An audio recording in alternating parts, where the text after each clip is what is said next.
Hello, everybody. Welcome back to another episode of Malcriada Thoughts, hosted by Sutter Knives. I have a very special guest with me today, a very good friend of mine, a very good mutual of mine, Maria Alonso. Hi, everyone. Thank you, Sandra, for having me here. I'm excited to tackle today's conversation. Hell yeah, I'm so excited for this. So, a little bit on Maria. Maria is an activist and multifaceted creative based in Southern California. Welcome. Thank you. It's a pleasure to be here with you and tackle these nuanced topics today. And don't even worry about it, all her stuff will be linked in the show notes. So I invited Maria along so we could talk about a very, very, very prominent case that's been, on everyone's For You page, especially if you're, honestly, it doesn't really matter the demographic, but especially if you're Latino living in the US, like this person has been on your For You page, it's been on my For You page, been on Maria's For You page, so much so that it's inescapable. And it needs to be talked about. I think it's something that needs to be talked about because I don't think everyone who is watching this case unfold is talking about it from a genuine place. I chose to do this episode with my very good friend Maria because I love her content. I love the way she thinks. I love the way she expresses her thoughts on social media. And I think whatever she says will be such an amazing contribution to this episode. Thank you. All right, you guys. So I won't keep you waiting any longer. Let's jump right into the case of Ashley Trevino.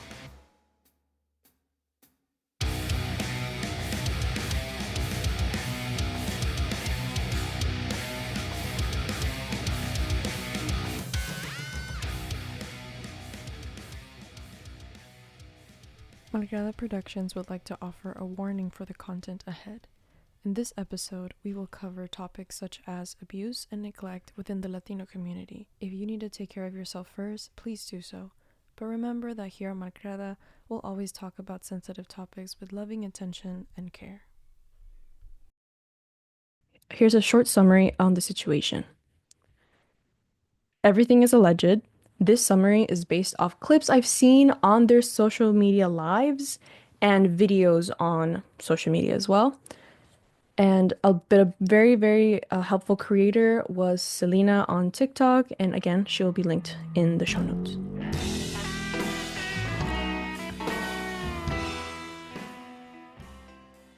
Ashley Trevino is an infamous online personality. She is most known for going live on TikTok and Instagram.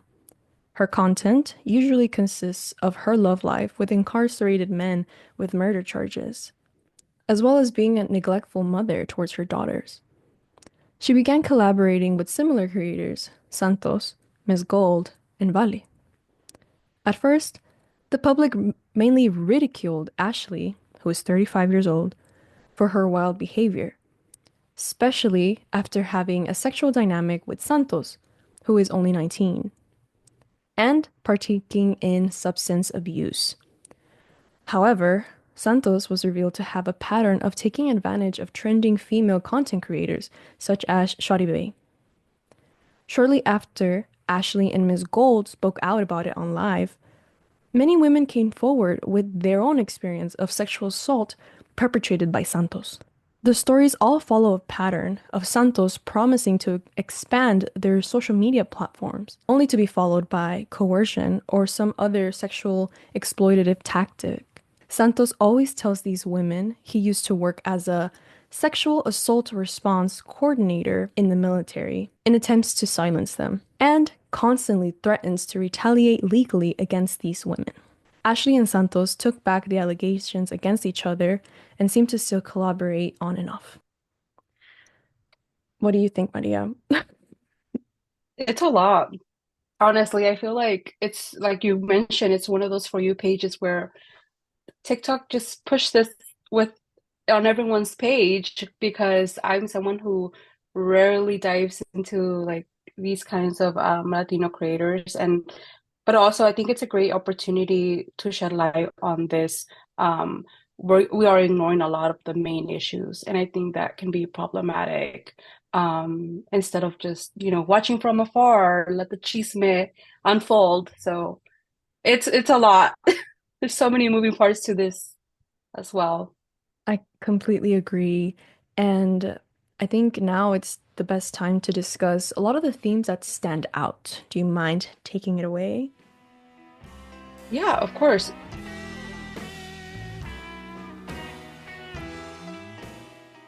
So, something that I found very interesting overall, and what I'm going to say, by the way, is not me, having, there shouldn't be a lack of responsibility from Ashley Trevino's part. This is more so an observation of like the nuance conversation, but something that stood out to me is the perpetuation of unhealthy parenting dynamics.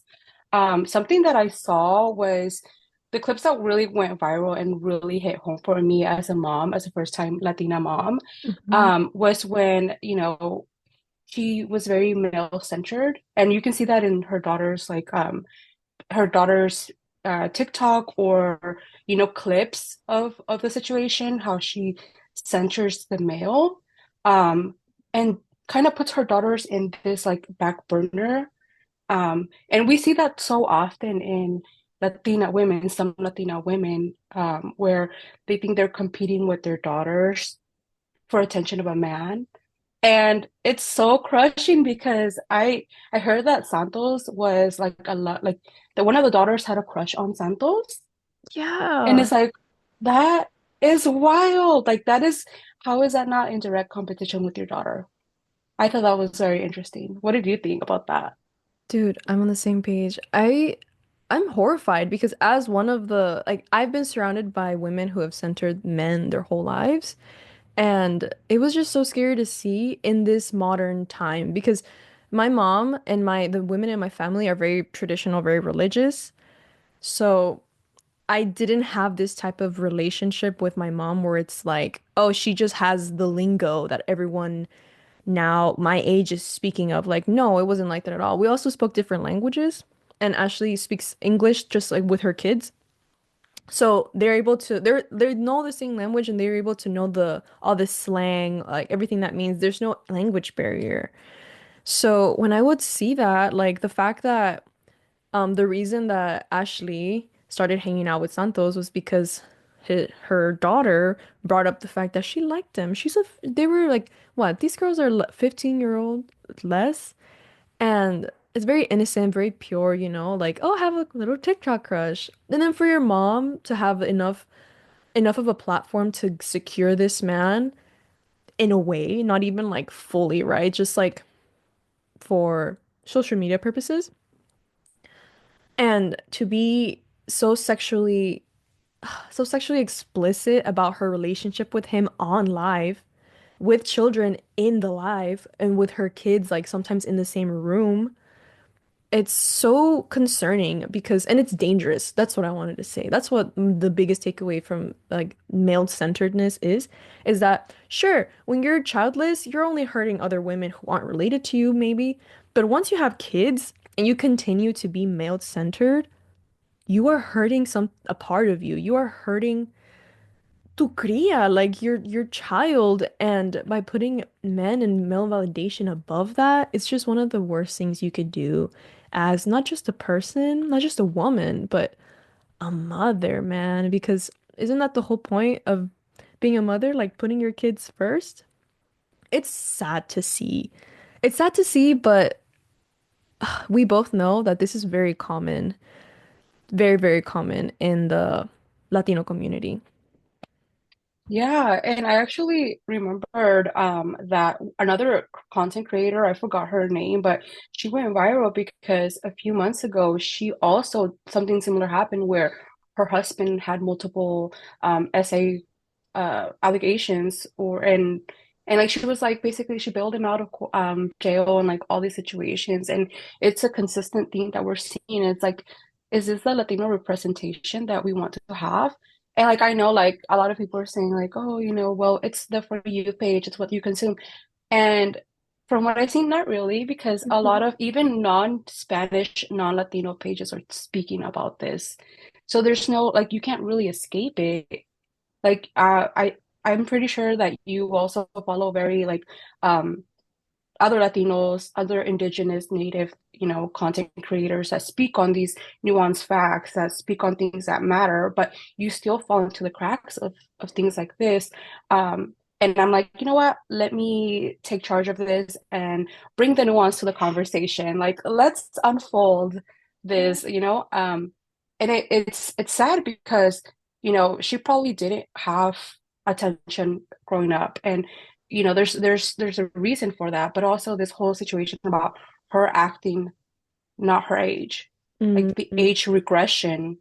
Mm-hmm. She surrounds herself with people that are younger. She acts very immature for her age, um, which from what I read online, it's like, and what I've learned is also like that can be like a sign of like, trauma or something. Like I thought that was very interesting, um, because it's like you're the parent. You're supposed to be taking care of your child.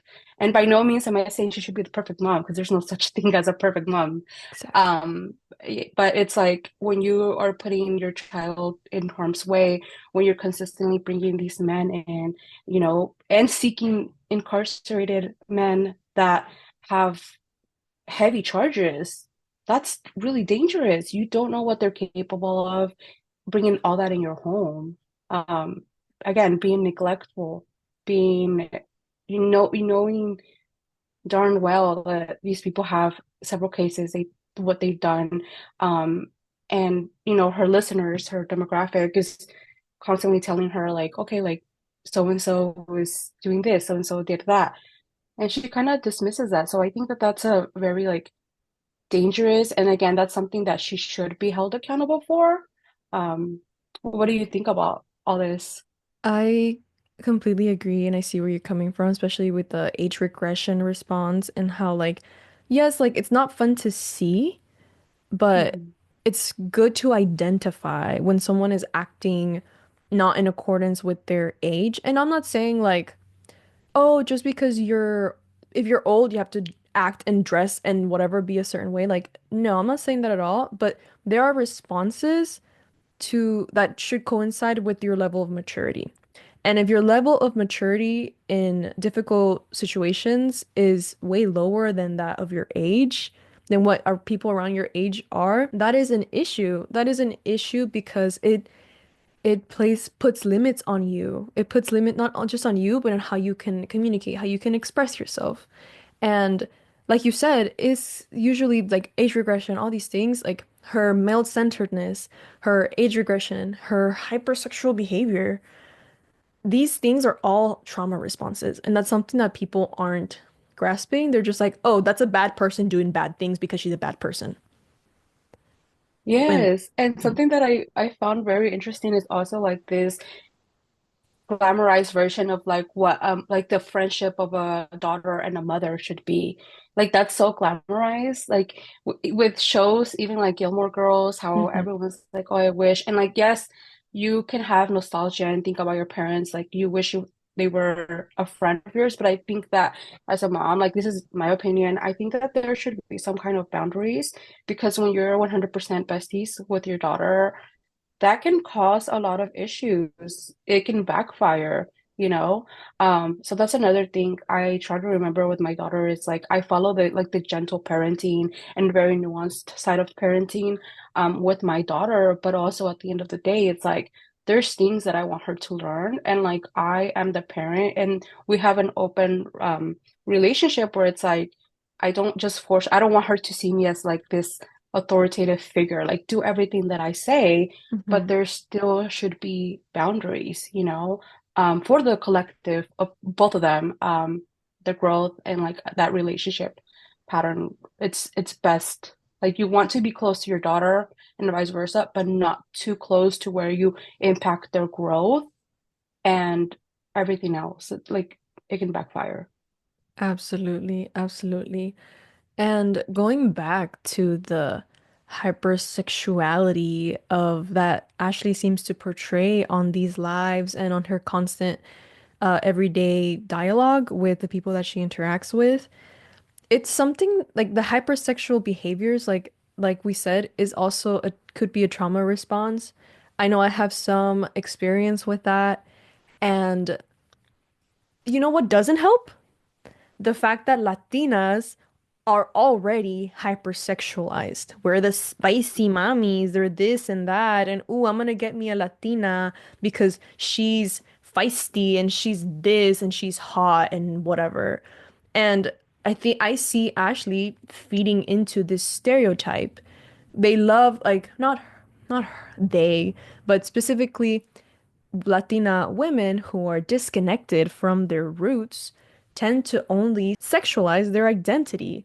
And I don't want that for young Latinas and young girls who see that. Like that's awful. Like growing up, that's the thing that I only heard. Like, oh yeah, Latinas have the best bodies. They do it the best. They whatever, whatever. They're spicy. And it's just like I never wanted to identify with anything else, and I didn't let myself escape or experiment with different aesthetics. It was just hypersexual hot Latina girl.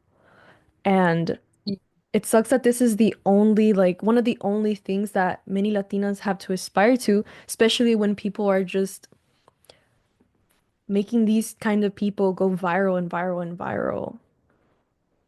Yes, and even like in Hollywood and media, we see that portrayal of stereotypes. It's like, oh, we want representation, and they give us like these crappy stereotypical roles, and it's like we don't want that kind of representation because to be Latina, to have these roots in whatever Latin American country you come from, there is so much more. Like the Latinos are not a monolith at all. There's the goth Latina, there is La Fresa Latina, there's Afro Latinas, there's so many Period. variations. And it's like to be stuck in this stereotype, like I hate and dislike the fact that this is the epitome. And then you have men fetishizing, women and uh it truly is sickening and adding to that behavior, it only hurts our community, it hurts, us at the end. For sure. And like Ashley has been known to like claim and then unclaim her Latinidad multiple times. So it's just like it's evident. It's really evident that this is a disconnected person, and I'm not shaming her specifically for being disconnected because the only way you could be disconnected is if your family passes down traditions, and because well, the Ashley Trevino situation is going on in Texas. Hello. And there's many immigrants here. There's many Latino immigrants here. I'm sure there's many immigrants in California. It's not our fault that we are disconnected from our indigenous roots. It's not our fault that we're disconnected from our Latin American culture, but it is our responsibility to reconnect and pay respect to the people who came before us.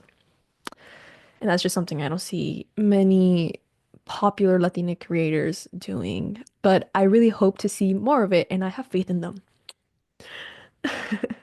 Yeah, same. I'm like, but it also starts with us as a consumer, as a viewer. How can we shape their narrative? Even if we have like two followers, even if we have one follower, like if we really want to change the narrative, how are we engaging in this conversation? How are we engaging with conversations in our private life with our friends, with our closest friends?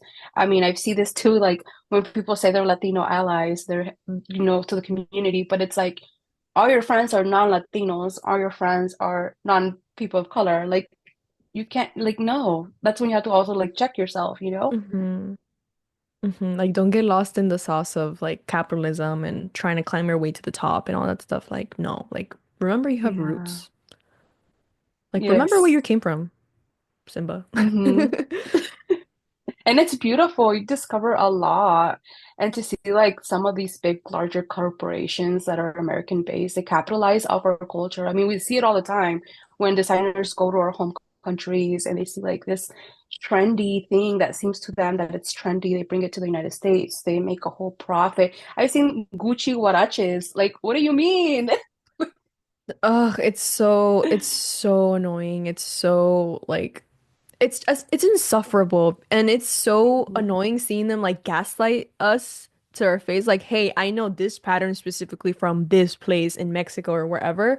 And they're like, "No, it's inspired by, but it's not the exact same pattern, so that's why we can use it." and sell it and not give you credit, essentially. Literally. Do you want to talk a little bit about the overall neglect of Ashley towards her children? Yeah, I guess she had, from what I heard, is that she had alleged CPS cases. I heard there was like 22, which is a really high number.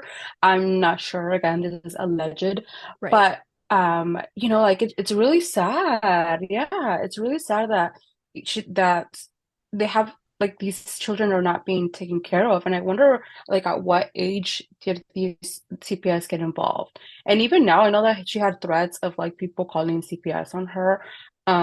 And I don't know where that has been headed, if CPS has checked on the kids, whatever reason. But it's sad that, she had like 22 cases. That's a lot. And I understand there's like systemic factors, which we'll talk about later on. Um, but it's a system that's flawed, and it hurts ultimately the children, the ones that don't have faults at all. Like they pick up these patterns from their parents, and it's like an ongoing cycle that it's like, when do we change that, you Hmm. know? Did you hear about the cases that she had 22? Yeah, I heard about it. Like people were saying she has 10, she has 22, she has all these things, right? Like you can Hmm. never really know. But the fact that she has to talk to CPS, like that happened. And apparently, like she doesn't have custody of her daughters. Like her daughters grew up with were raised by her parents. So that's their grandparents. Like they don't Mm. like she doesn't live with her daughters, I think, if I'm not mistaken. Allegedly, allegedly, allegedly. But yeah, and that makes me so upset. But more so, like, yes, I'm never going to defend the behavior of Ashley, but I understand the difficulties of being a parent, a single parent at that, and having to deal with that and having so much unresolved trauma. Like it's just a recipe for disaster. Yeah, like the whole thing with intergenerational trauma is tough. It's an ongoing thing, and like that's something that even now, from a perspective of myself, like my point of view was like, I'm in my healing era. I feel like that's so cliche and so played out, but it's so No. useful because it's so like it's one of the things like stops you in your track. Like, what do you mean you're healing? And like not only from a Western perspective, like that's super popular, which won't even get into Western wellness, but um, from a collective Latino culture, it's like there's science behind all this. There's a situation where if you don't, address it, it's like an ongoing cycle, and it's it's one of those snowball moments. And like, when do you put a stop to it? So I think that's like something that's really interesting. Um, but something that I think is important to discuss is like these serious allegations that there has been, um, with several creators coming out and saying like, "Hey, I actually was Santos' victim," and like that's also something that in Latino culture doesn't get talked about. And I'm so passionate about this shit because it's Yeah. like, as Latinos as a whole, and again, not all Latinos, like I want to preface by saying that, but like it's very, very common that we prioritize male-centered feelings, and we also sweep everything under the rug. Like, oh, calladita, no digas nada, don't say anything, like it's gonna ruin the family. And like that's one thing that like I spoke about on my socials too. It's like there's so many great things about coming from a collectivist country because you stem away from like individualistic thinking, which is Hmm. great. But the fallback to that is like, okay, we must protect the family at all costs. But what about when there's something very serious like SA? Um, then what do you do? How do you talk about that? How do you encounter that? And sure, it's gonna split family up. That should be like the last thing on our mind, right? Like if my daughter came up and said like this is happening to me, like, hey, it doesn't matter if it's a family, if it's a relative, I'm stepping away. I'm protecting my daughter first. And there's stats, I believe that there's stats that most of the abusers come from like within a household, which is insanity. Um, but I know that there's several like characters and several people here that um have collaborated with Ashley, and including Miss Gold and other creators who have express that, Santos has done something to them. Do you want to like talk about kind of like the backstory of that? I totally will.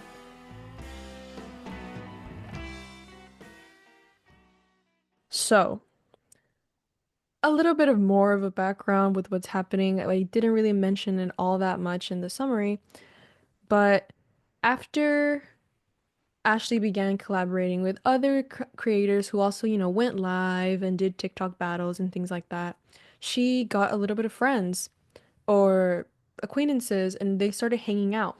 Santos was the one who basically set this all up for Ashley to hang out with these other girls that he would also hang out with. They're also content creators. So Santos got these girls, Ashley, Miss Gold, and the other lady, her name was Vale. He got them an Airbnb and they were gonna go to a club to celebrate Ashley hitting like a lot of followers or something like that. It was like a milestone. And things got things escalated, things got out of hand. Sometimes you could see clips of all them being in a car together while Santos is receiving oral in the back seat in front of these girls. And Ashley and the other lady who was with her, her name was Miss Gold, in the front seats, they're just recording and laughing and kind of like, this is a fun time. This is normal. Time passed by, and Ashley and Miss Gold started talking, and they both came to the conclusion that Santos had sexually assaulted both of them. Later, Miss Gold and Ashley decided that they were going to stop talking to Santos because he had assaulted both of them, and they thought that they had each other's back. This turned out to be false, and not the allegations, but the solidarity between Ashley and Miss Gold because um Santos heard that he was getting accused of SA and he went to confront Ashley and he put her on live and put her on the spot and was like, "Why are you saying that? Why are you saying that?" And Ashley backtracked. After Ashley backtracked, Miss Gold was seriously hurt and offended, so she cut them off and stopped hanging out with Ashley because she had betrayed her trust. And Miss Gold was the girl who she did her makeup and she did her extensions and was celebrating her big milestone as a creator. So for her to do that, it also kind of goes back to the male centeredness. It ruins your friendships. It ruins your potential support systems that you can have. And it just keeps you in a place of it just keeps you in a place of exploitation. Um, it's just really sad to watch. So that's what happened. And after Ashley and Miss Gold, their clips of them talking about Santos assaulting them went viral. Many women started to come forward and talk about their experiences with Santos. And they all seem to be very, very similar. Him approaching them with a promises of making their social media platforms grow and promising them success and this and brand deals and all this stuff. After he gives you that idea that he's going to grow your numbers, then he engages with you in a sexually coercive way. And this is all types of exploitive, this is all types of assault, this is all types of coercion, and it's horrible to see that it's just happening out in the open and no one is talking about it. No one is saying like this man is doing that. No, on the contrary, he's like gaining more followers. He's doing all this stuff. Ashley, though, was the one who lost a lot of followers. There was like a mass unfollowing Ashley train and people were spreading the word. So it's just really insane to me that even though she was doing all those things, there is a bigger, more dangerous person who I believe is Santos doing horrible things, yet he's not receiving half of the blowback, half of the Mhm. backlash that she is. He's also a father. He's also a deadbeat father. And these are very similar people, but because he's a man and because he is younger, a lot of people are just like, "Oh, he's just doing it for clout. Like it's whatever." Like, yeah, that's Mhm. awful. That is awful and slimy and crooked. What do you think? Yeah, I agree. I think it all also goes back to that, like, let's protect the male. Let's like not like sweep it under the rug. And I feel like, yeah, he should be getting more of that online discussion where, he did a lot of crappy things. I mean, he has all these girls and women coming out and saying like he did this to me. Like, why aren't we questioning that? And it's upsetting because it's like as long as social media has been where a lot of like the things that really get traction in social media, like YouTube channels, whether that be TikTok, whatever, it's often drama, family drama, or like rage bait. That's going to get a lot of views. That means the more views, the more engagement, like more money under their pocket. And I think that's something that also a lot of YouTubers and content creators do, that they know I'm going to rage bait and I'm going to create drama on purpose so that I can get more views, more likes, whatever it may be. But there's a lot of implications to that. And it's sad because we also, I think about the younger generation, like my siblings that are younger, they're teens, Mhm. and it's like, is this a dynamic that I want them to see on social media where they're like seeing that like should be this situation be normalized? Because I'm pretty sure that a lot of people see this at home. They see this with their parents, their families having issues, and then you come online and that is so normalized. It's like, and that's another reason why I wanted to talk to you about this, because especially from like being a mom, first time mom in a Latino household, like it's important for us to dissect these things and think about it from a nuanced perspective. And I think it's important. So it makes me mad, but also it's like, let's discuss, let's really think about this. Yes, it's really important to humanize these people instead of just demonizing them because when we demonize them, we also kind of tend to excuse the behavior like, oh, it's because they're just like that. And no one's capable Hmm. of change if you're already like that. It's like, no, like you're human, you made mistakes. Now fix it. Fix it because it's going to help your children, it's going to help society. Like we can't just keep giving out excuses to people who don't want to try. And that's the thing, like people think that healing or being like depressed or struggling with an addiction or something of the sort, it's like, oh, if I have that, then I can't really do any change. I can't even help myself.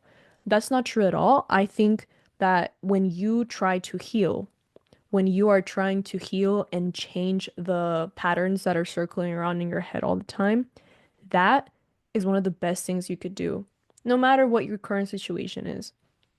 And I think that that's the thing, people don't see the value that healing can have. And that's the thing, healing sometimes looks boring. It looks Hmm. so boring. I feel like people don't talk about that enough. And like you have to face your feelings. It's not painful physically, though it can be because sometimes when you get like a memory, like unlock a memory, a painful memory from your childhood, and it could make you immobile because you didn't know that these kind of things were happening until you grew up and you unlocked the memory, and now your perspective is completely changed, shifted. And Hmm. all this to say that sometimes healing is gonna look boring, but I'd rather it look boring than doing things like this on the internet. Hmm. You know, like Yeah. appreciate that boringness, appreciate the calm, appreciate the peace, appreciate that there's no eyes on you. Because there's no eyes on you, you can do so much change, positive change for yourself. And not just change, but growth. Growth. Yes, definitely. And that's another theme that I want to dive into is intergenerational trauma.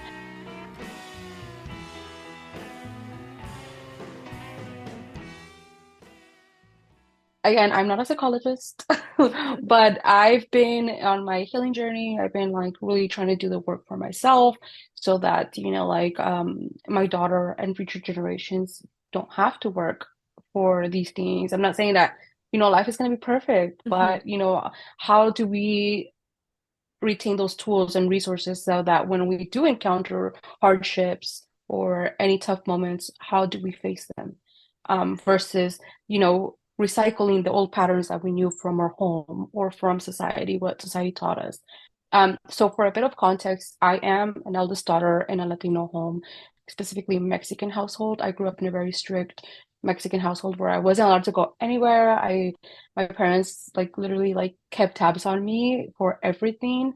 And that can have a lot of like mental health issues. Even in college, like I feel like with Latinos, it's hard to please because you're never doing enough.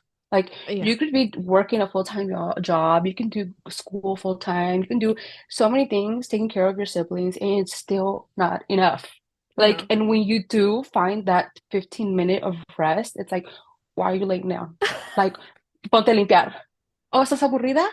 Ponte a limpiar. ¿Te sientes mal? Like, es el teléfono. Like, they always blame it on the phone, which I'm like, sometimes I'm like, okay, you know what? You're right, because my attention Yeah. span is crap now. But let's not stay away from like the main issue, which is, this situation with living in a Latino household.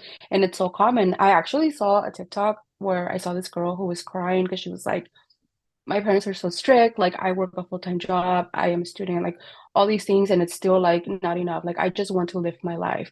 I'm in my early 20s. I want to go out with my friends and I want to do things that 20-year-old, 21-year-olds do. Like go out, experience life, learn, make mistakes, like experience like that, like your first love, like all those things. And it's really hard. It was sad. It's like I wish I could hug her because it's like that was me. That was literally me when I was in my early 20s. But a lot of this stems from like having lack of positive parenting models. And like I understand something that I read online from this therapist or a psychologist. She said like she posted on Instagram like, oh, like yes, the what is it called? Your parents did the best they could with the resources they had. That is compassionate, yes, but there's nuance to that because it's like, okay, now we're in today's world, if you know you messed up as a parent and you know you did wrong, why don't you switch things up? Like you are acknowledging that you're not doing your best and you're messing up. How or have you apologized? Have you talked to your daughters about the mess ups you did? How are you doing the change that you're moving forward from that as a collective? And I feel like a lot of this too also it's like parents are so very like scared of facing the reality is like, hey, I fucked up. I messed up. Like, how can I do better? And they always also like start saying like, oh, te pegué. I used to hit you. I don't remember that. Like, it always goes back. I don't remember that. The So all of a gaslighting. sudden, yeah, like The the memory loss. gaslighting. Mm-mm. It's like, I wish social media was a thing back then. Like, let me see, let me replay this Yeah, oh my because you God. did it. And that's something that I seen on the clip on Ashley, like Trevino, when she was saying, like, hey, I didn't take care of my daughters, my parents, I didn't know how to parent. So she's acknowledging I didn't know how to parent. How are you from now on like pursuing that, like healing? How are you changing these patterns? You know, um, that's something that really gets to me. Um, Also, like these are like there's an actual thing called epigenetics, which is your it has to do with your DNA and how trauma is stored in your DNA. Yeah. I highly recommend if you're a bit intrigued to Google it or do some research or go to the local library, see if there's books on that because it's really interesting. I'm actually trying to teach myself how far and how bad it is genetically, but from like a surface level, a more digestible level, like these issues don't begin with you. These issues don't begin with just your parents. It's like generations far away. So then when you get to the eldest daughter or the person who's willing to like look and see like, hey, we fucked up. Like, how do we like fix this? Um, and that those unresolved emotional issues because if you decide to become a parent, that's going to affect you. And even if you don't want to have a kids, like how is that the way that you grew up? How is that showing up in your close friendships, in your community, the way that you navigate things? That also plays a huge part. You don't have to have kids to pass Yeah, on generational trauma. Like, trust exactly. me. Like, Mm-hmm. it's like you still perpetuate that in other facets of your life.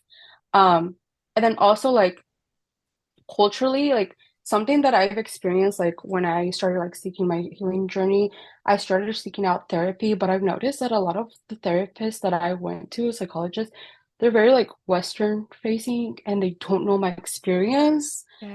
But then Yes. like if I were to tell my parents like, oh, like I got help from this therapist, it's like this resource, but it's someone who doesn't have a background, doesn't understand my background, my experience, they're not culturally competent. And so my mom would be like, or my parents would be like, but you're getting a free resource. I'm like, yeah, and that's good. Like, okay, cool. But they're not diving deep, and it's hard to move forward with that if your psychologist therapist isn't culturally competent because there's so many difference even like right now as like your parents like I'm sure like a Western therapist who has no idea about culture they'll be like oh like don't allow your mom to treat you like that just tell her off and it's like you don't know how my household runs you don't know my life like if I do these things like or like when you have friends where they're like oh just hit she hit you we just hit her back just talk back it's like Or what yeah, or like your mom doesn't let you go out, just go anyway.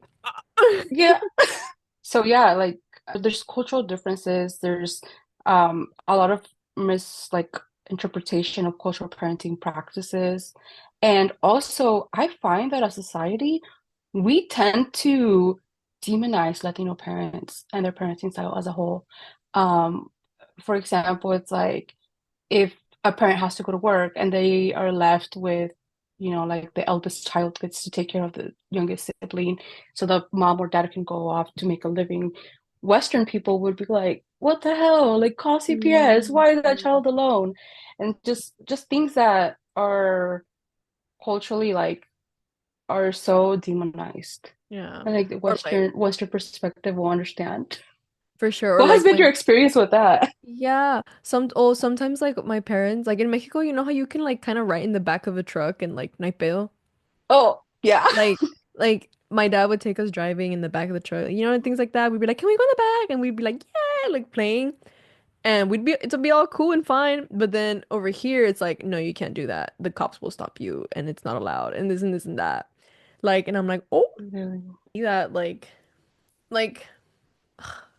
there's a joke where it's like, oh, like, I think like children in Mexico are more like little adults rather than like just dumb little kids. Yes, I love being like seeing like culturally like from like other people's perspective too because it's so different from in Mexico than versus the United States. So different. This is like very random, but one of my favorite TikToks that I've seen is like finally a kid without a phone and it's like a Mexican kid flipping you off on the streets. I love that. I'm like, oh, it's so random. Dude, Um, yes. But all that to say is that we need as a society to like really question ourselves like, oh, are we demonizing bad parenting online? Why is that so? How has our upbringing influenced the way that we think and the way that we view people?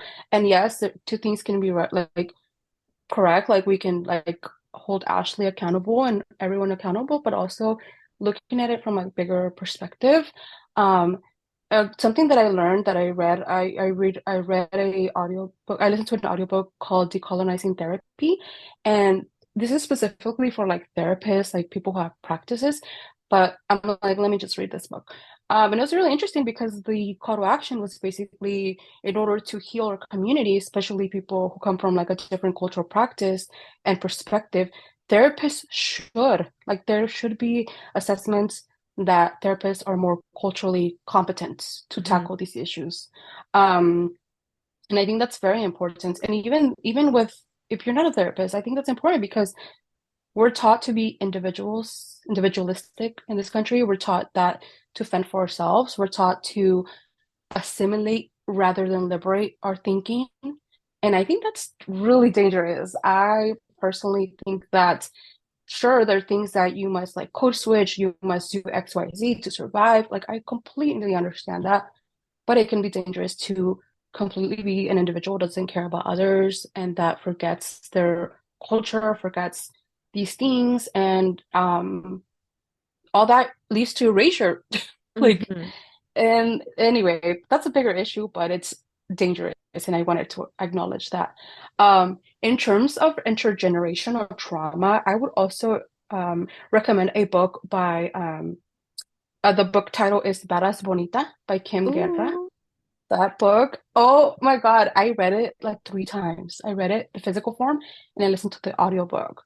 And I like that book because it talks about like basically reclaiming your power that you have as an individual and like your trauma. You're not defined by the your trauma. And it I like it because at the end of each chapter it has like prompts.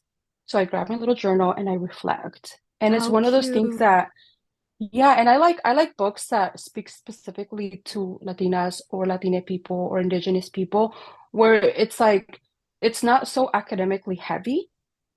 So all these you have these practices that if you want in the back of the book they have like all the resources they use, but it makes it digestible for people. It's like Mhm. as simple, it puts like these big theories in this big psychological terms into smaller digestible pieces where it's like, oh, I experienced that. I didn't know there was an actual name for it. Like I didn't know that that was an actual diagnosis or like or an actual thing. Like let me look into it. Let me research it. So it's a book that with it's made with a lot of intention and I highly recommend. If you're going through researching, learning, experiencing how trauma is affecting yourself and like for the future. Um, what about you? Like, do you have anything else you want to chat about intergenerational trauma? Ah, intergenerational drama. I feel like that's the original. That's the sin. That's when Yeah. in the Bible when they talk about, oh, all the sins will be passed down. Like they're not about intergenerational trauma. Yeah. Yes. Not that It's your a dad it's a bit an big apple one. or your mom bit an apple or whatever, that Eve or what. No, they're talking about intergenerational drama. Yeah. Yes, literally. I it's one of those things where it's like again, and even like I need people to understand that healing is not a linear process. And it's also not like I read this one book, I went to therapy, and I'm healed forever. No, there will be times where you think Exactly. you're like healed and you're like, oh shit, old me popped up. But Yes. it's about recognizing these patterns like, oh shit, like for me, like my parenting is something that I'm trying to decolonize and unlearn from like the traditional forms I've been taught and what I grew up with. And Beautiful. sometimes I catch myself, I'm like, oh shit, like that's something that my mom used to do that I used to hate. Why am I doing it? Or even in my friendships, even in the people that I care about, I'm like, wait, I I talk about that. And like you were saying, like when it comes to healing, it sometimes it's boring. Especially like you if like for me personally, I grew up with like in a home where it's not you're not shown affection and you're not shown like love. So when I got with someone who showed me that and like, wait, you're gonna communicate to me instead of having me read your mind? Like what? And it's so calm and peaceful. So like learning to acknowledge that there's not gonna be a fight. Like it's totally freaking normal. You don't need to be la toxica, like you Yeah. know? So That's the it's thing. You nice. don't need to be la tóxica. And that's another thing. Like la tóxica, like it's sexualized. Yes. Toxicity is sexualized in our community. And it's And harmful. It's yeah, so harmful. that pisses me off. Let me tell you something. Because Yes. I saw like a video where it was like an audio of like a Latina getting mad at her man, like, well, las cartas me dijeron que estás poniéndome el cuerno. I don't know if you heard it. And then the dude is Yes. like in the construction work in all his work attire he's working. But he instead of like getting mad, he starts like cheesing. He's like, "Oh my God, she's crazy about me." Why do Like, you how is want that? why do you want to have your significant other like emotionally like stressed? Why do you want her like psychological shit to be so alerted? Why do you want your significant other on alert? And that's dangerous. Like that's so dangerous because like men, especially you Latino men and the men in the valley, literally fetishize like the lack of mental stability in women. Literally, like it's so like I'm like, oh, every time I see that, I'm like, no, that is plays into stereotypes, hurts our community. It's very a very male-centered thought as well. I'm like, makes me It's so so mad. nasty. Like, It's so nasty. It's like, oh, I have to be like, you don't have to be, what's it called, constantly checking your man's messages and seeing who follows them and all that stuff. Like most of the time, like it's puro pedo and like you like that's stopping. Like social media has hurt like relationships so much and like people take it the wrong way like if they like something or whatever like and I'm not saying men are out here being disgusting and liking stupid shit like I'm not saying that at all but like there's that now that we see that that happens now there's an extra anxiety in all people Mhm. who are potentially engaging in like a romantic monogamous straight relationship, right?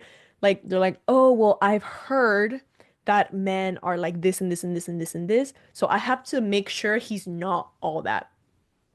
And how will Yep. I make sure? Not speaking to him, not speaking to him before we get in a relationship. No, not getting to know him. No, I'm not getting to like no, we're not gonna do any of that. We're just gonna go through his phone and accuse them of stuff and all this stuff. It's like and it's so sad because this is work. This is Hmm. time. This is energy. It's labor. It's labor that we Yeah. are pouring. And we don't see it like that because like again, like once you slap the romance stuff on it, like people are like, ah. But this is work. It's labor. It's energy that you're giving to this potential partner instead of like your own life. Like it's Yeah. crazy. It's crazy because like in nature you won't see a flower like you won't see a flower trying to give away its energy on purpose. It's trying to conserve everything to stay alive. It's trying to do what it can, Yeah. you know? Yes, and as a communication expert, communication is freaking key. And Yes. it doesn't mean you just talk and talk and talk. It means like how do they best respond? For me, it's like I like to be talked in a in context. Like tell me why did this make you mad? Because sometimes too I can be like, okay, like this piss you off. How did that piss you off? But to Uh-huh. them it's like that's something that was important to them. And Hmm. that's something that, like, to us, it might be like, oh, it's not a big deal, like, whatever. But it's like tailoring communication to each person. And I love that. That's like my love language. When people like communicate according to however I like to be responsive to, like, I love that. And I try to do that to as many as my closest friends as possible because it's important. That's how you nourish those relationships. And it doesn't have to be this toxic ideology. And even with your friends, like don't like you don't need to like have a male center um relationship, but also like I acknowledge like from your other friend who might not have a partner, like I would like let them know like you have to acknowledge like also have space for those who are in relationships because growing Hmm. up like you're taught your relationship should be a certain way. So like respect the relationship that they have with their partner as well. Hmm. I think too often we demonize people who are like, who have like a very sane relationship with their partner, but it's also like that's part of a healing journey as well. So Yeah. I think that's important. Um, but aside from intergenerational trauma, do we want to jump into individual responsibility versus systemic issues? I think that's a huge one. Let's do it. Let's do it because this is what we actually wanted to talk about.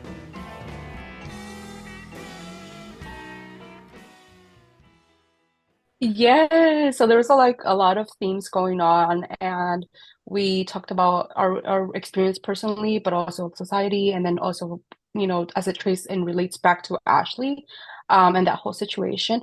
But the overall arching theme here and what we wanted to get across is, multiple truths can be true at once, and it all stems versus like individual responsibility versus systemic issues. Again, these are individuals that need to take responsibility. They need to get the resources, that are necessary to heal and learn, and there should be consequences for the crappy shit. But also, let's talk about how this is not a solo approach. Like, this is not a solo situation. Like, this is bigger than them. There's multiple Ashleys in the world that we don't know that they don't live stream their shit. Like there is so many issues, and I want to talk about this because this is important, and we need to see it from a systemic issue rather than individual. And several points that relate to that is like there's people that have grew up in poverty. They're limited in the resources. Um, it could look like a simple to the average person as like lack of childcare. And this also reminds me of like being an iPad kid because it's like, sure, that is inherently bad. Like your kid should not be watching TV or being on an iPad for 10 hours straight. But also it's like if you're if you're working from home, if you're working and you don't have childcare and your best childcare is the other sibling, like how do you approach that? Like how do you genuinely approach that? Um, there's people that are working multiple jobs, working from A to B. So if you're working, like for example, for me, my father, he used to work from 7 a.m. He would get off work at 3, come home, eat, shower. Literally by 4, he had to be at his other job, 4 p.m. till midnight. How does he have time to parent? Like, you know what I mean? So it's like we're fast to demonize parenting styles, but it's like where is the time? Where is the time? Um, Also there is some biased reporting and neglect, so that comes more from like a statistical data point. And there's limited resources for culturally appropriate support services in mental health and substance abuse. Something that I really see specifically out in the world and society that I'm very passionate about is when we see people that are unhoused, how we are fast to demonize them. Like we don't know their story. It could be Mm-hmm. from mental health abuse. I mean, children, what happens to children after they grow out of the welfare system? Like Exactly. they go and they have no resources, they have nothing. A lot of these people, these youth, they're out, they're unhoused. We don't think about that, and it sucks that people are like, don't give them money, like don't do this. And it's like, Oh, if I was in that situation, I'd probably buy alcohol too, to be honest. Like let's be real, because the circumstances are tough, and you just never know. There's so many limited resources that for children, for parents, for kids, and like it's easy. And this plays into the perspective of like the way that our society is structured. Like in lower socioeconomic places, you see a liquor store in every corner. You see these like, and then it's like, okay, why can't we have a mental health center? Why can't we have community gardens and like all these things? Like, have you seen that around your area? How is that like in Texas in general? yes, exactly that. And I remember when we were planning the episode and like brainstorming ideas, we were talking about how there are things that are, like you said, there are things that are more accessible than help. Hmm. And one of the things that we mentioned is that Ashley has allegations of her doing cocaine. And here in the valley, here in South Texas, base is what they call it, cocaine is really cheap. It's cheaper than the cocaine in LA, it's cheaper than the cocaine in big cities. So that's a really big problem in our community. And that's the thing, like, you know who I see the most people like doing that? Workers. Hmm. Workers, truck workers, oiled rig workers, because they are exhausted and they need something Hmm. to keep them stimulated. Because they're not stimulated with emotionally. No, because these men are told not to feel anything. Okay, numb your pain. Okay. They're not stimulated emotionally. They're not stimulated intellectually because they don't have the time to go and sit at a lecture. They don't have the time to go read a book. They want to rest. And the time that they don't have, they want to rest. Maybe hang out with their kids. But even then, is that even like required of them? They're more required to provide for the next generation of workers. And it's so sad because like it's easy to be like, oh yeah, Ashley's doing coke, like, ugh, what a horrible person. Yeah, but isn't like the bigger issue, the bigger question, like, why is coke more accessible than childcare? Hmm. Why is Exactly. Yes. Yeah. Why And is alcohol more accessible than mental health services? Why yeah. is there no cultural competent training? Why is it that when we see someone having, I'm sure that somewhere out there, there's people that like have panic attack on house people, and then other people that are well off, whatever that means, or even a regular person, they might be like, see a panic attack, and it's like, oh, they're crazy, which I hate that word, but it's like that's what it comes down to. Like they just see everyone and they lump it into one person, and it's like you don't know. It's again that whole mental lack of mental health resources for Yeah. sure. Here is alcohol. Here is drugs. And then you know what pisses me off? What pisses you And off, then you Mia? have these a lot of things, but when you have these huge companies and corporations that are like they glamorize the usage of drug use. Like once it hits into that market where it's like this CEO was, he how he built 20 companies for by doing this one substance, and it's like shrooms, and it's like Oh, but if Oh a my poor God. person does it, Oh my uh, God. Yeah, like the double standard, like rich people can do anything they want, but as soon as yeah, someone who doesn't have money does it, it's like, "Oh, you're a horrible person. Like your parents didn't raise you right." Ugh. And add yeah. like even add more layers if they're a person of color or if they're indigenous or any of the sort, not white. Like it just gets worse. Hmm. The allegations and Yeah, the and accusations get worse. yeah, and this is also in multiple facets of life, even like aside from like the drug use, also like in parenting, the way I think about it, it's like if I let my child, for example, help me with cooking, right? Like I'm gonna cook. I have no choice for her. Like she's literally gonna help me how to cook. So we're making rice. She's washing the rice. She's rinsing it. People would be like, "Why are you helping? Why is she helping you cook? Why is she doing your job?" But then we have these programs called like what?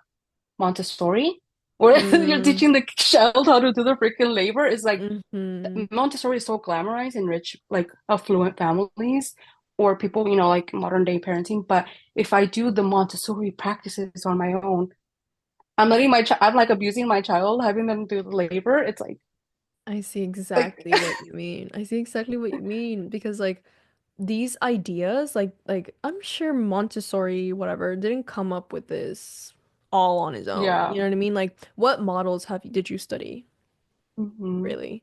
Because exactly. like you said, like many Latinos like have been teaching their kids like side by side how to perform hard things, how to do labor, how to include them in things like do you know what I mean? And but no, like, but once there's a book that came out, when there's a book that everyone is talking about, and people make little products for kids to cook, they made products for it already. They made a little kitchen that you can that's a little miniature kitchen that's fully functioning. Now it's okay. Now it's okay. Once there's consumerism Hmm. involved, now that there's capitalism involved, now that there's white people doing it.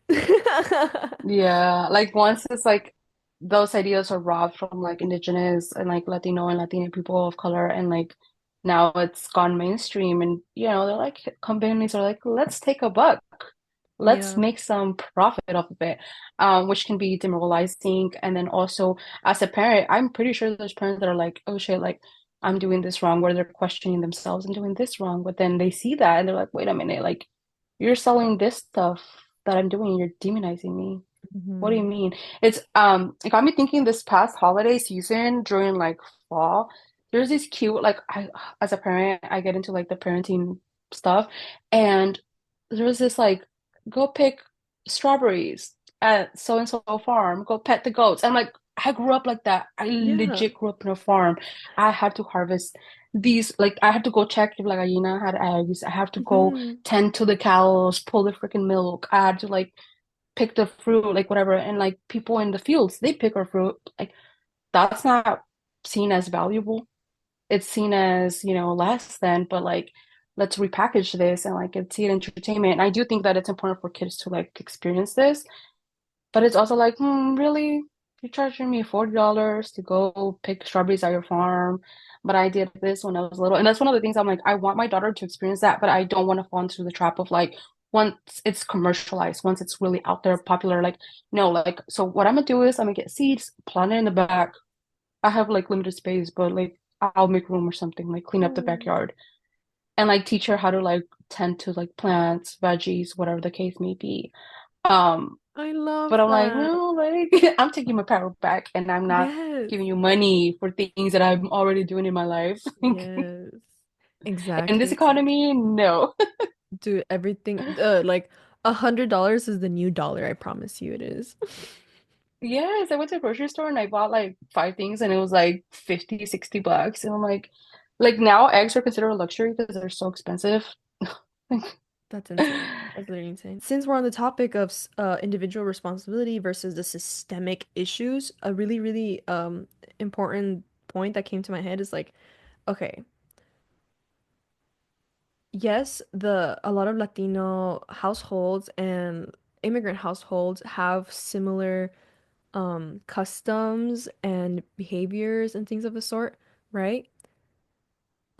Like example, we always reuse our stuff. Like we have bags. I Mm-hmm. don't want to just throw away this bag. I can use it for something. I can use it for trash. I can use it to hold stuff. I can use it for like millions of things before I throw it out. Like we reuse butter buckets. We are really eco-friendly, you know what I mean? Like trying not to like put so much waste out in the world. Like that's one of the customs that I have in a Latino household. Like the the oven full of sartenes, like, to save Yes. space. You know what I mean? Things of the sort, right? Like using things multi-functioning things, like and using things for multiple purposes, right? That's something I can think about. But then when I also think about Latino households, I also think, damn, like my mom would always say like ponte a limpiar si estás enojada o estás triste, ponte a limpiar, right? Which can be a little toxic and I just want to and like oh, another example is like, oh mom, I feel depressed or whatever. No, that's the devil. Do you know what I Mm-hmm. mean? No, that's the devil, that's demons just trying to get you down, whatever. But then when I start thinking about it, it's like, is that really like what my mom believes or was that just uh like aftershock of colonization? Mm. So when Yeah. I think of like a lot of the issues in my Latino household, I think, wait, this is just misogyny. Wait, this is just machismo. Wait, this is just prioritizing capital.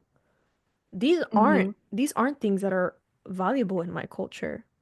Like at least not in not machismo, but like when I think of machismo, it's like who brought the idea of patriarchy over to Latin America?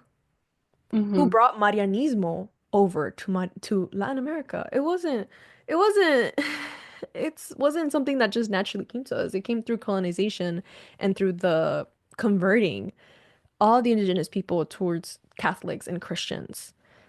And that's what I think. Like it's like that's why I've had so much faith in trying to talk to my parents, or not just my parents, but like people in my community. It's like, no, yeah, we are capable of change. And like, hey, yeah, you might think this way, but like, do you want to? And then I introduce like, Mm-hmm. well, yeah, because this way of thinking comes from colonialism. So do you still want to claim it? That's a conversation that I have with my dad all the time. When he's like, because mi papa's from Peru. My grandma's from Cusco. And they lived in El Cerro. My grandma, what's it called? She lived in Cusco in San Jerónimo.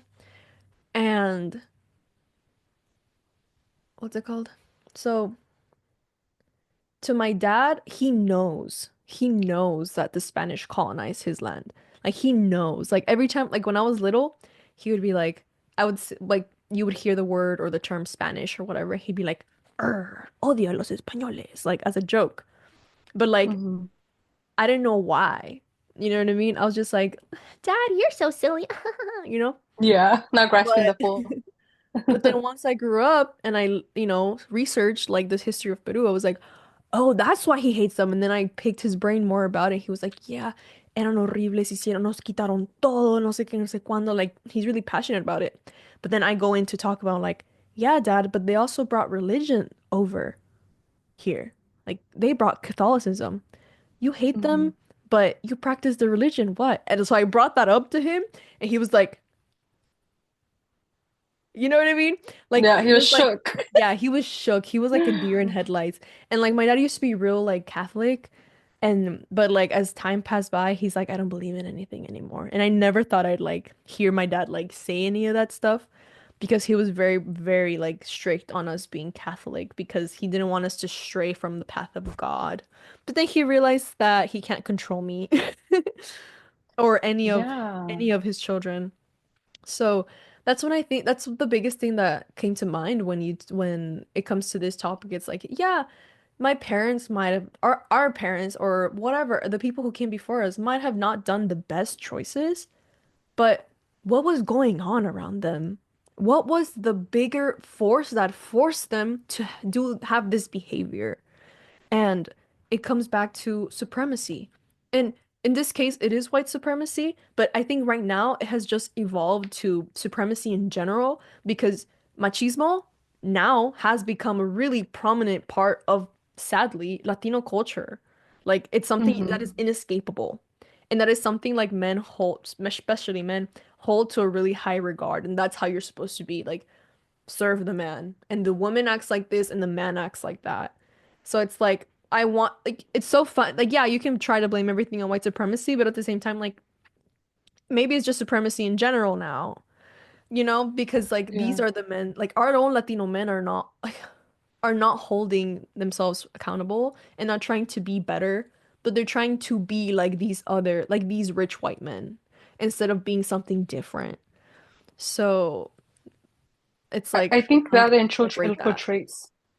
Yeah. No, thank you for sharing that because that's with the story you shared with your dad. Like those are things that like to me personally bring me like pockets of joy and this hope that it's like we are changing the way that we see things. Even like there's days that we might think like, oh, it's the same crap. It's the same. No, it's like because similar with me, like same thing happened with my mom where she started using the kind of language that I use against her family members, and I'm like, okay. I can get used to it. And sometimes it's tough because sometimes they revert to back to the same old crap. And that's when you're like you feel so defeated because like I feel like this like white supremacy has infiltrated a lot of our cultures, like specifically Latino America and like Latin and like Mexican people and Latinos. It has infiltrated a lot. And that's again, it goes back to like this country placing so much emphasis on like you have to assimilate rather than liberate.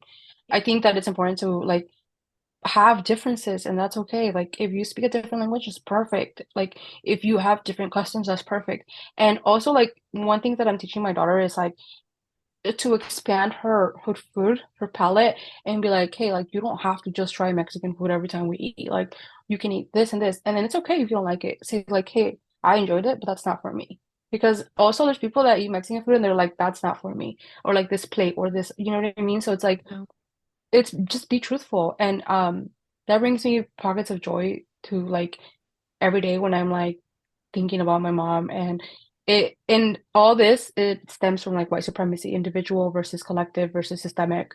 Mhm. Um and something that I like to do is I when I talk to my parents, I talk about because I feel like if you come at them with just like you're a crappy mom, you're a crappy Mhm. dad, like you're terrible, like I'm right, they can see you as like, well, it's because you went to school, so you think you're better. Like you Mhm. got your degree. So now you got your degree and you Yeah. edit everything. Ugh. Yeah, so that can come from, and it's tough because you're in this place where it's like you're not the epitome of whiteness, you're not the epitome of success per se by like Western standards, but you're also not living in poverty, not living in fear to the extreme that, our parents were brought up. You live in this like it's like this third different generation where it's like, how do you unpack that? For me, it's been, first of all, gaining as much knowledge, realizing that I don't know everything. I'm not always going to be right, and then making this accessible to someone without being so academic about it, you know? Yeah, So that's exactly. something that I try to do, even like on socials, like I try to make it where it's like it's relatable. Like you're not going through this alone. Like it's not just you, it's like a cultural thing, it's like a systemic thing. And that's the way that I try to teach my parents is like, yes, you did bad at parenting, but you can change that. Or like actually like look at this, like you can change this way. Um, and then even like chatting about like Mexican pop culture, like that's something that's accessible and it reverts back to this whole conversation. Like, I don't know, my mom might know about Ashley Trevino, which I'm gonna ask her about today. I'm gonna say, do you know what? Yeah. Actually, I bet you she's gonna know. She's Yeah. gonna know who she is. And so there, I can inject my like, okay, this is my plan. Let's talk about the systemic perspective. Why is she the way she is? Why is she, you know what I mean? And it's things like that that is the reason why it's important to have these conversations, because you can just insert these conversations back into the what the culture is talking about and healing from there. Yes, But it's literally. systemic. It's systemic. It's those socioeconomic factors, cultural, lack of mental health resources, lack of also like I don't even know if you experience this, but sometimes in like Western culture, you're taught to not have empathy. you're taught to be like in Yeah. observance and like what is the term they use? Like basically not have bias, like be like just focus on the facts and logic. But it's Oh, like you know what I mean? the veil of ignorance. Yeah, and So it's like stupid. So mm. And stupid. like and in our cultures, we care, we tend. I mean, even like from indigenous perspective, of I read several books, and even like the plants that really changed my perspective of things. It's like Mhm. you have to when you cut a plant, when you cut a tree, like you have to ask it for permission. And I'm like, I would have never thought of that because I'm Yeah, so brainwashed by Western culture, you know? But it's small things like that. It's like, wow, that's actually amazing. And that's another thing that ties into like living and like breaking generational cycles is like when you start to really experiment, like experience life, like every mundane thing that happens, like you start to really appreciate things. You're like, oh shit, like this is actually a wonderful life despite of this adversity and this challenge that I'm facing. And it's like that tragic optimism which we need in today and yes. what's going on around the world, everything. It's like it's hard. It's a time to create joy and to create a try. It's a time to create art as well. But I love that. yeah, I love that. it's like and be open to looking at things from a gray area. We're Hmm. taught to see things from black and white, evil versus good. No, there could be a gray area. There could be, which I can talk about for hours on end. Um, but what is your perspective about this whole individual responsibility versus systemic issues?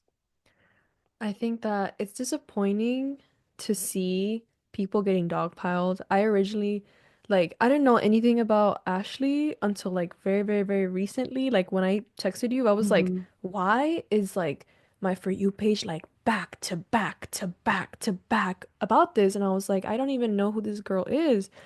And one of the first videos I saw, it wasn't Ashley, like her person.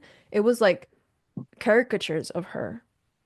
And Hmm. so my first reaction and my first impression of Ashley was a caricature of her, of a Hmm. caricature of a Latina woman, and it was just like very gross to see. Like people were making fun of her voice and all that stuff, and I was like, I don't want this. I would never want anyone to talk like that about me.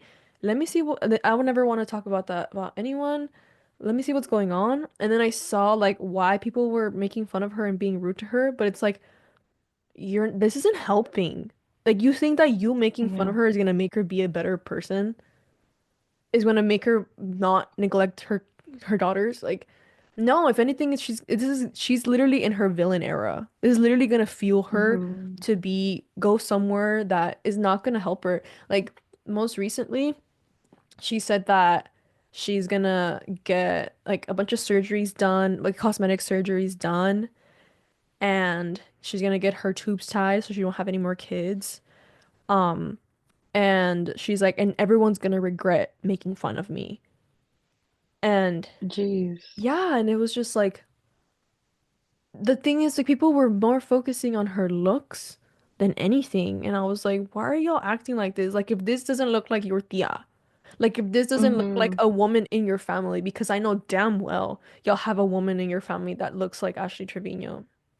And it's Yeah. just really, it's unclassy, distasteful, disingenuous, and that's when I could tell like, oh, these people are just dicks. Like the people who are viewing her are dicks, and the people who are surrounding herself, that are surrounding her are dicks.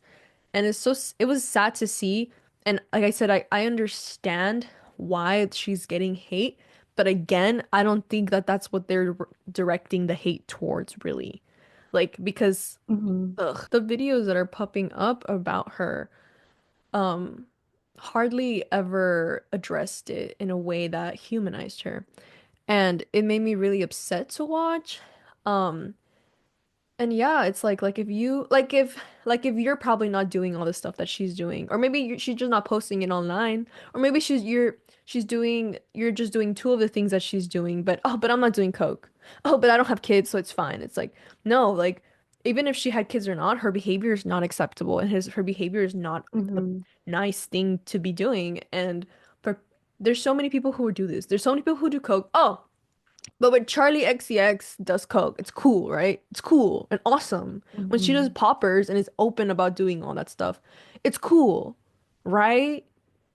Right. When this woman who does not have the financial access, financial freedom to do concerts and be a musician or whatever, then does coke, like that's an issue. That's a fucking issue. And that's another another way of oh how people separate and favor rich people and white people over Hmm. people who actually need fucking help. People who just need Yeah. help. And that's what makes me sad about this because again, not excusing the neglect, not excusing the behavior, but I'm only recognizing that this person is not going to change if she doesn't get the help that she needs. And if people are just making fun of her and clowning on her looks, like women take that very seriously. Like where women are taught, yeah, another thing, like she's 35. She has Hmm. two daughters. So this means that she was probably a really, really young mom. Yeah. A really, really young mom. And this is what people want, right? They want women to give birth no matter what. That's what Texas wants. This is what they're gonna get. This is what they're gonna Yeah. get when women with no access to childcare, no access to mental health resources, no access to education, no access to any of these things. This is the type of mother that you're gonna get. And this is the Yeah. type of And children then, that you're gonna have. hmm, yeah, and we already have like these legislations like against us, and then also from like a perspective of our background, like what we're taught and religion, like it's just one thing after another. I mean, the STD statistics for Latino women are really high, and it has to do, there's a correlation because we're taught in the religious aspect to be a virgin, don't do the sinful things, and then we don't talk about it when we could be teaching each other about STDs, Mhm. protection, better overall like sexual health, education for Latinas because we're hyper sexualized, but we don't talk about sexual health, which is sad. But I that's another thing I want to normalize. I want to normalize that. I want to be like, hey, Yeah. like let's normalize it. It's literally saving our lives Yes, if we talk dude. about it. Literally, like when I was okay, I'm gonna get a little TMI, but it's not that weird. It's just there's just it's just a lot of shame because women's bodies are shamed. But basically, when I Yeah. was growing up and I was getting to know my body because I was going through puberty, I started to get discharge in my underwear. And I Hmm. was so confused because I only thought there was two things that come out of there. Urine, obviously, and when you finish. That's Yeah. the only knowledge I had because of what my friends say, because of the things I knew about in school. I didn't know that there was discharge, on the daily. Like not on the daily, but like regularly. And so one time I was scared. I was like, Mom, like, why is this happening? I'm always like, there's always like discharge in my underwear, but I didn't know what it was called. And so one time, like, my mom would grab my underwears and then, like, she'd show me them. She'd be like, ¿Y esto? ¿Qué estás haciendo? ¿Estás haciendo cosas con niños? Y eres bien calenturienta. Like, she would be telling me that stuff, and I'm like, what? Like, I was, like, in middle Oh. school, maybe elementary. Like, I was really, really young. And, like, yo ni en cuenta. And, like, I was, like, slut-shamed for having discharge. Literally, it's And seen, then our bodies are seen as sinful. So then and then later, I told my mom, like, Mom, did you know that's just discharge in the vagina clean? That's the vagina cleaning itself. And she was like, No, I didn't know that. And like we came to an understanding, you know what I mean? Like she's come a long way. Obviously, there's a lot to go to, but she's come a long way, especially like in women's health, you know what I mean? So the fact like people fuck Republicans and fuck conservatives and fuck all these motherfuckers because the fact that they're like, oh, we don't want porn in school and all this stuff. It's like, it's not porn, you dumb fuck. It's education. And people need to Yeah. know what their bodies do and what their bodies are capable. You know who doesn't want you to know about your bodies? Pedophiles, groomers. Mm-hmm. They don't want you to know anything because they want to be the one to teach you everything. They get off on that shit. And Yeah. and it's something that like and people don't listen to victims. They don't listen to victims like when they tell you this and this and this happened. They did this and they wanted to do this and this and that. They don't listen to victims. They just shame them. And not only that, people want perfect victims. They don't want a victim who is dirty. They don't want a victim who has done mistakes in the past. I think a really good example of that is the way they've treated Ashley. Mm. And it's really Yeah. sad because it's like people want perfect victims. What about when the victim has done horrible things? But that but That's the true. but when they were victimized, that still hasn't been addressed. Yeah. You know what I mean? So It makes again, me so mad. dude, it makes me so pissed. I'm angry on behalf of her. I'm angry at her. I'm angry at the people who are talking about this like it's just a joke when it's Mm-hmm. literally like a CPS case right in front of us. And Yeah. that's basically what I wanted to say. Do you have anything else to add? Yes, so last thought is like again, like it's what we are learning on social media is an opportunity to reflect on how that's impacting us, how we contribute to that. It's a lot of intentional scrolling on the internet, um, as well as like having to put like the mirror in our faces, like how is this a reflection of me? Why do I feel some sort of judgment towards her? That can also be like an internal thing, intergenerational thing that you're dealing with your family. But also like again, like I want to emphasize the individual versus systemic issues, um, without, giving the responsibility to Ashley. Like she needs to be held accountable. But overall, I think from a perspective of a Latina as a first mom, first time mother, I think the importance of like seeing it as a fresh new start. Like how can we, create there's no correct time to change. So for Ashley too, it's like if she tomorrow she wants to be like, hey, I am a brand new woman and I want to reflect on this. Like I want to change. Like we shouldn't demonize her on changing late, you know? I think Yeah. that there's always an opportunity for that. And we need to hold men responsible because Yes, I'm tired of men getting a pass in our exactly. culture. Like they Exactly. really need to step it up. And especially with this new presidency, I don't even know. It's gonna get even worse. But I think again, it's important to tackle it and then also experience joy overall because I think also like when we demonize ourselves too much, we can kind of get too far away from the topic.